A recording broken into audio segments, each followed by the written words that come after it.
Welcome to Seeing Green Solutions for Our Daily Lives, the podcast where we spotlight the brands, ideas, and people making it easier to live sustainably every day. Today's episode is part of our Greening My series, where we unpack our homes and our everyday routines to explore practical ways to make them a bit more sustainable. Let's dive in. Welcome back to the Seeing Green podcast. We're back with another episode in our Greening My series, where we take different parts of our homes and daily lives and explore them through a cleaner, greener living lens. Right, and this is actually the 12th episode in the Greening My series. Following greening my bathroom, bedroom, closet, pet care, meal kits, happy hours, sneakers, laundry, kids wear, menswear, and furniture. Wow, that is quite a growing list of great content. It really is. And you can find these prior episodes wherever you get your podcasts or online at seeinggreen.eco. Today's topic was inspired by something many of us look forward to, plan for, and remember long after it's over. Travel, and specifically, adventure travel. Absolutely. The trips we take, the places we explore, and the experiences that stay with us, from remote landscapes to wildlife encounters, they shape how we see the world. Yet the impact behind those journeys is easy to overlook. So with that, welcome to Greening My Adventure Travel, where we explore how the way we travel can be rethought through a more responsible lens. In this episode, we'll touch on the footprint of travel, from transportation and emissions to the impact of tourism on local communities, wildlife, and ecosystems. We'll also spotlight real-world solutions, a closer look at adventure travel services designing trips differently with smaller groups, deeper local connections, lower carbon approaches, and a growing focus on regenerative travel that aims to leave places better than they were found. As always, this episode is about progress, not perfection, helping make the way we explore the world a little more thoughtful, intentional, and aligned with a lower impact way to travel. Okay, let's get started. So let's unpack this. Travel is, it's a bit like a double-edged sword, isn't it? Oh, entirely.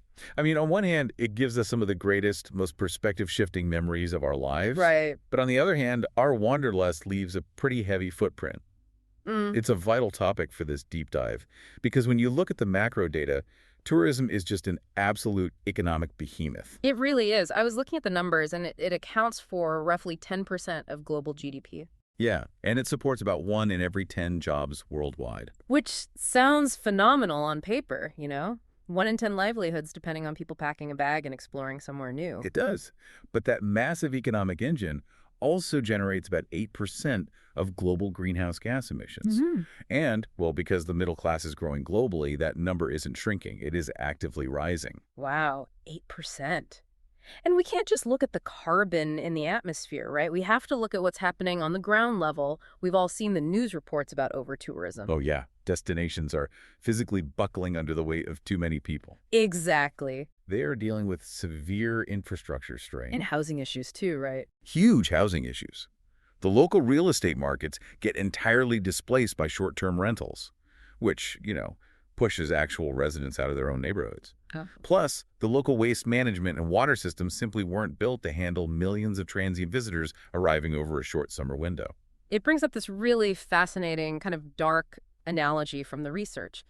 On the surface, we hear that tourism brings money. We just assume that by spending our dollars in a beautiful place, we are inherently helping the local economy. Exactly. But too often, the airline you flew, the all-inclusive resort you sleep in, and the tour company that drives your bus are all owned by massive international corporations. So the money just completely bypasses the local community. Which is exactly why the travel industry is currently undergoing a massive paradigm shift. It raises an important question, which is doing less harm really enough anymore? Right, because for a long time, the gold standard was just sustainable travel. Yeah, which essentially meant leave no trace, do no harm. But with ecosystems already degraded, the new standard is moving toward regenerative travel. Regenerative meaning you actively leave a place measurably better than you found it. Precisely. It's about restoring ecosystems, actively funding local conservation, and empowering locals with real wealth and ownership. So for you listening, how do you actually spot the operators doing this right?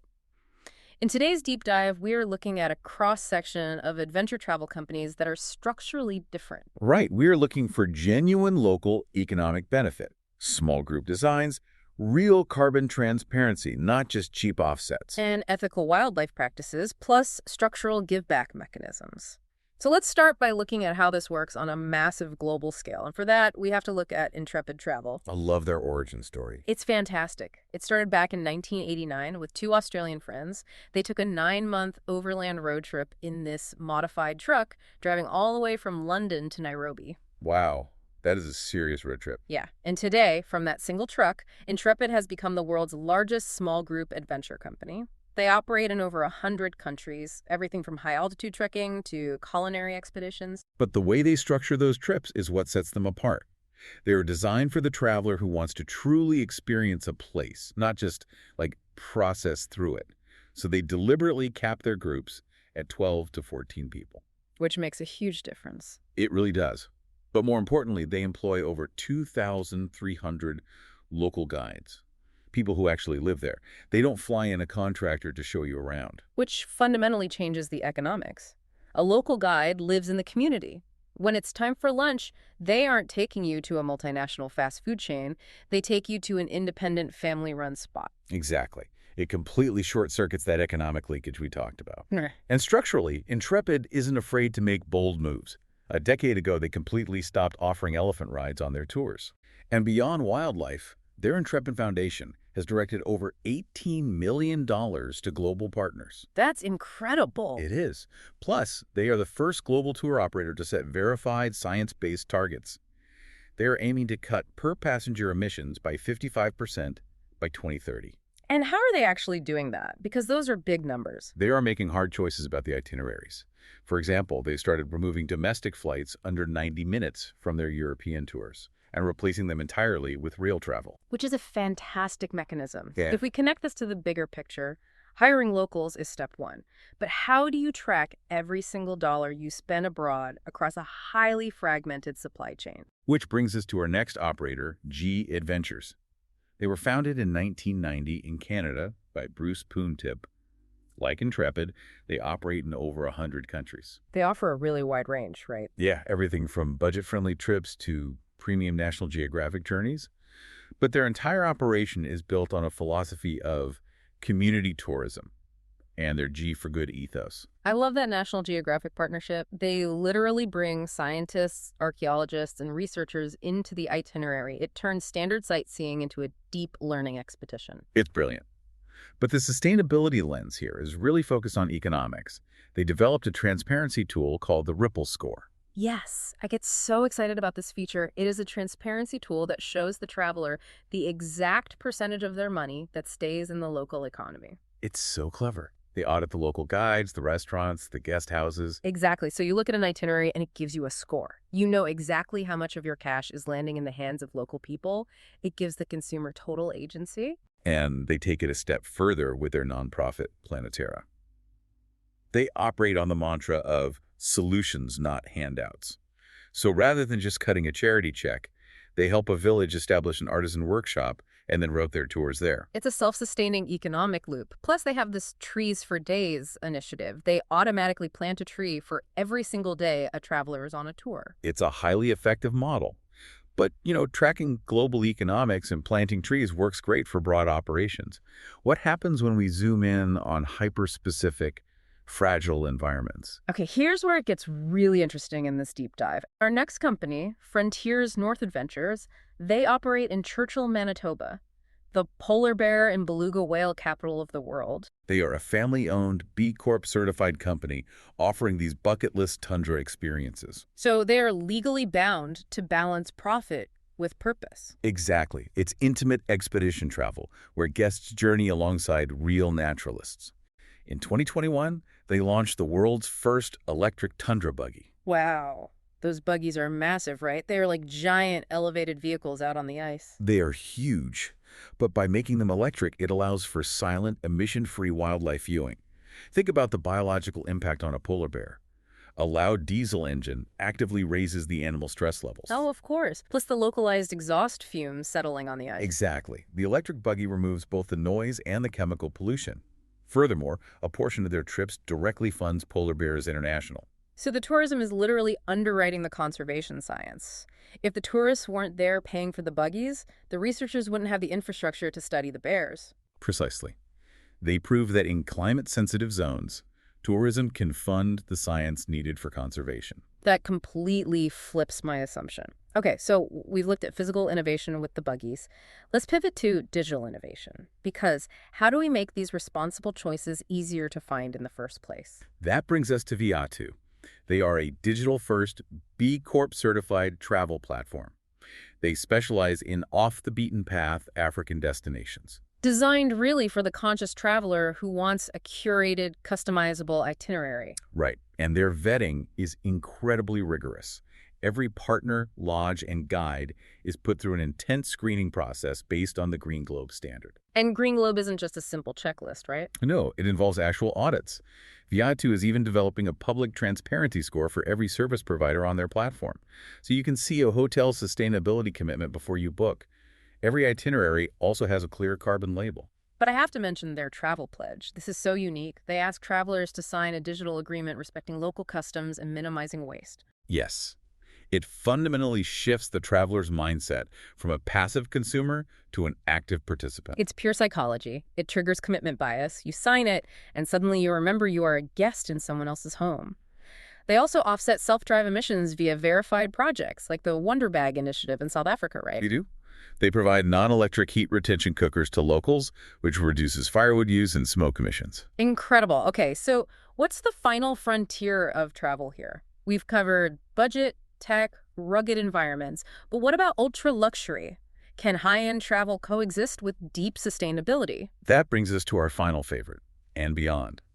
They are a bespoke luxury safari operator with over 30 years of experience. They own and manage 29 lodges across Africa, Asia, and South America. And they blend high-end, world-class hospitality with intimate, uncompromising access to nature. The best analogy I found for them in the sources was comparing it to a Michelin star farm-to-table restaurant. It's luxurious because of its deep, respectful roots in the land, not despite them. That is the perfect way to frame it. Their entire operating model is literally care of the land, care of the wildlife, care of the people. And they actively fund anti-poaching efforts and wildlife research, right? They do. Because they manage that land, they aren't just buying offsets. They ensure long-term employment and benefit sharing for the communities surrounding all 29 of their lodges. It proves that responsibility doesn't mean you have to sleep in a damp tent. Not at all. So if we step back and synthesize the core lessons from this deep dive, where do we land? For me, the first big takeaway is acknowledging that adventure travel is a profound privilege. The choices we make, like who we book with and how we move, they have a massive ripple effect. Absolutely.